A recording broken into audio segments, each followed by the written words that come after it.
Saudi আরবের তেল সমৃদ্ধ নগরী দাহারানে যে কোনো সময় ইরান হামলা চালাতে পারে বলে সতর্ক করেছে যুক্তরাষ্ট্র। এই শহরটিতে ওয়াশিংটনের একটি কনসুলেট রয়েছে, তাই এই আগাম সতর্কবার্তা জারি করা হয়েছে। এর আগে স্থানীয় সময় মঙ্গলবার ভোরে রিয়াদে মার্কিন দূতাবাসে ড্রোন হামলা চালায় ইরান। এরপর মধ্যপ্রাচ্যের 14টি দেশ থেকে আমেরিকান নাগরিকদের যত দ্রুত সম্ভব সরে যেতে নির্দেশ দেয় স্টেট ডিপার্টমেন্ট। এদিকে ইরানের সঙ্গে কোনো ধরনের সংলাপের সম্ভাবনা নাকচ করে দিয়েছেন মার্কিন প্রেসিডেন্ট ডোনাল্ড ট্রাম্প।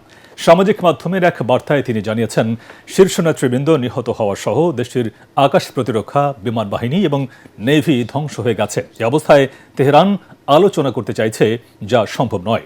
ওদিকে তেহরানে প্রেসিডেন্টের কার্যালয় সহ বিভিন্ন গুরুত্বপূর্ণ সরকারি স্থাপনা গুড়িয়ে দেওয়ার দাবি করেছে ইসরায়েল। এক বিবৃতিতে আইডিএফ জানিয়েছে, প্রেসিডেন্টের কার্যালয় ছাড়াও সুপ্রিম ন্যাশনাল সিকিউরিটি কাউন্সিলের অফিস গুড়িয়ে দেওয়া হয়েছে। এর বাইরে খামেনি প্রশাসনের সঙ্গে সংশ্লিষ্ট বেশ কিছু অবকাঠামো বিমান হামলায় ধ্বংসের দাবি করেছে তেল আবিব।